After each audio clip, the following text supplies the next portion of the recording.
દેશભરમાં air red mock ડ્રીલનું આયોજન કરવામાં આવ્યું છે। ગુજરાતમાં પણ કેટલાક વિસ્તારોમાં આ મોક ડ્રીલ છે તે યોજાણ છે। મારી સાથે રક્ષા વિશેષજ્ઞ કેપ્ટન જયદેવ જોશી છે, આપણે તેની સાથે વાત કરીશું। સર, આ મોક ડ્રીલ છે તે કયા પ્રકારની મોક ડ્રીલ હોય છે અને મોક ડ્રીલ વિશે શું કહેશો આપ?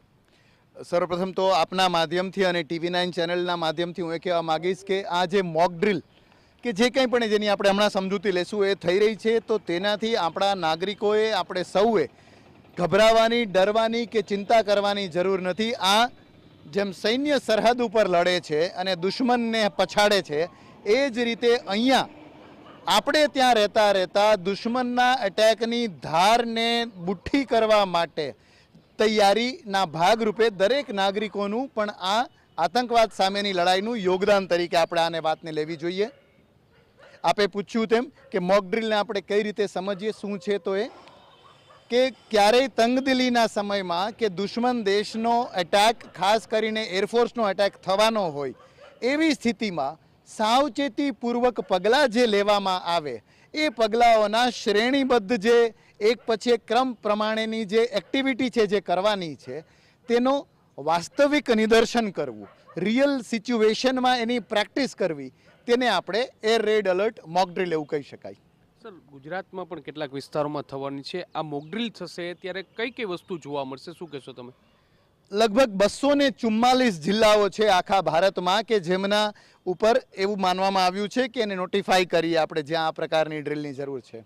ગુજરાતમાં પણ જ્યાં ક્યાંય પણ આની અસર હોય, એ સરહદી વિસ્તારો હોઈ શકે, સંવેદનશીલ એવા વિસ્તારો કે ત્યાં ટાર્ગેટ્સ હોઈ શકે તે હોઈ શકે, ત્યાં શું જોવા મળશે તો સાયરનના વાગ્યા પછી અસલિયતમાં પણ જો કોઈ દુશ્મન દેશનો અટેક આવે તો ત્યારે સાયરનથી અલર્ટ કરાતું હોય છે। સાયરન ઘણું લાઉડ હોય છે, એ બધાને સંભળાય। જેવું જ સાયરનનો અવાજ આવે એવું લોકોએ પોતે પોતાની સેફટી કવર માટે છૂપવાનું। એ ક્યાં છૂપવું, સીડી નીચે, સેફ એસેમ્બલી કોઈ પોઈન્ટ હોય, કોઈ બેઝમેન્ટ હોય તો એ એક વાત।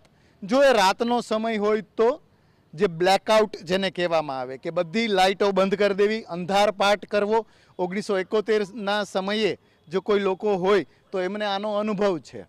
સંપૂર્ણ અંધારપાટ ત્યાં સુધી કે ઘરની કાચની બારીઓમાંથી પણ પ્રકાશ બહાર ન નીકળે, મીણબત્તીનો પણ, તો એના માટે ત્યાં પુઠ્ઠા અને કાગળ લગાવી દેવા જેથી દુશ્મન એરક્રાફ્ટને ખ્યાલ ના આવે। આ બીજું કામ છે। ત્રીજું કામ છે અલગ અલગ સંવેદનશીલ વિસ્તારો હોય એને કેમોફ્લેજ એટલે કે એને ઢાંકવાના કે બંધ કરવાના કે પછી ત્યાંની ગતિવિધિઓને છુપાવવાની। આ પ્રકારની ગતિવિધિઓને રોકવાનું કામ, કોઈ મૂવમેન્ટને રોકવાનું કામ, કોઈ જગ્યાએ આવી લાઇટ હોય, રેલવે ક્રોસિંગ, ડેમ, આ પ્રકારની જગ્યાઓ જે દુશ્મનના એર એટેકના ટાર્ગેટ્સ હોઈ શકે ત્યાં પણ ગુપ્તતા, કર્ફ્યુ જેવી સ્થિતિ અને કોઈ અજવાળું નહીં રાખવાનું, આ પ્રકારના સ્ટેપ્સ એમાં લેવાના હોય છે। સર, આપણે કીધું 1971માં આ પ્રકારનું જે કરવામાં આવ્યું હતું, બ્લેકઆઉટ કરવામાં આવ્યું હતું, ત્યારની સ્થિતિ શું હતી, આને વિશે શું કહેશો? 1971ની લડાઈની સ્થિતિ એકદમ જ અલગ હતી। શરૂઆત જ આની પાકિસ્તાન દ્વારા કેટલાય આપણા હવાઈ મથકો ઉપર હવાઈ હુમલાથી શરૂ થયું હતું। આપણે તૈયાર હતા આ લડાઈ માટે। અમુક મહિના એ સમયના આપણા રક્ષાના જે લશ્કરના વડા માણેકશાહજીએ લીધા હતા, પણ પાકિસ્તાન અમુક એર મથકો ઉપર હુમલો કરે છે, એર રેડ થાય છે, અને એ એર રેડ થવાના કારણે કેટલીય જગ્યાએ આપણે આપણી સુરક્ષા રાખવી પડે છે। બંને મોરચા ઉપર ભારત લડી રહ્યું હતું। બાંગ્લાદેશની દિશામાં આપણે લડી રહ્યા હતા, આ તરફ પણ લડી રહ્યા હતા। ગુજરાત જે આપણું રાજ્ય છે એ એક સરહદી રાજ્ય છે। સપાટ ખુલ્લા રણ મેદાન ઉપરથી પાકિસ્તાની એરફોર્સ એ મૂવમેન્ટ કરતું હતું। દ્વારકાને એની આસપાસ ઘણું બોમ્બાર્ડિંગ થયું હતું। એટલે એ સમયના લોકોને ખૂબ અનુભવ છે કે રાતના સમયે આ પ્રકારના એટેક થતા હોય છે જનરલી।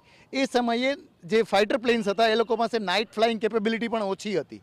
એ સમયે આવો અંધારપાટ કરીને રીતસર એમના વિમાનોને આંધળા કરી દેવામાં આવ્યા હતા।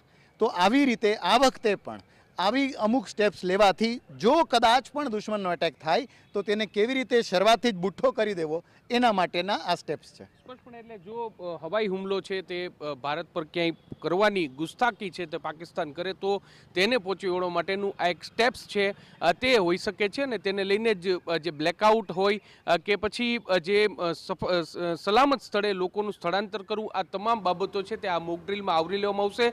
ભૂતકાળમાં 1971માં આ પ્રકારનું પ્રકારનું જ્યારે પણ સિચ્યુએશન ઊભી થઈ હતી ત્યારે બ્લેકઆઉટ છે તે કરવામાં આવ્યું હતું અને આ જ પ્રકારની મોક ડ્રીલ છે તે આવતીકાલે દેશભરમાં થવાની છે અને રાજ્યમાં પણ ત્યાં કેટલાક સરહદી વિસ્તારોમાં થાય તેવી પૂરી શક્યતા છે. તો આ એક પ્રકારનું જે મિલિટરી ઓપરેશન હોય છે તેનો જ એક ભાગ છે તે માનવામાં આવે છે. કેમેરા પર્સન ભાવેશ લશ્કરી સાથે મોહિત ભટ્ટ, TV9 રાજકોટ.